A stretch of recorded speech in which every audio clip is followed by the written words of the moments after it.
In this video, I'm gonna be showing you the exact way to create a WhatsApp group without adding anyone. All you have to need, go to your WhatsApp, from chats, tap on this new chat icon and tap on new group. And now search name or number. In here, you have to search for your own WhatsApp account. So at least we have to add minimum one contact to make a new group. So we will add ourselves in the group.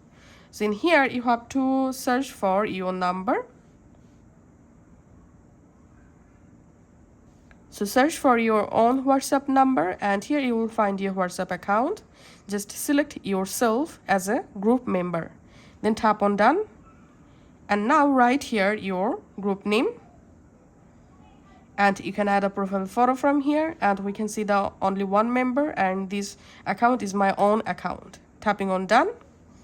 And we can see the group successfully created and tapping on the group name and tapping on member. And here we can see the only one member is myself. So that's how you can actually add a WhatsApp group without adding someone else. Thanks for watching.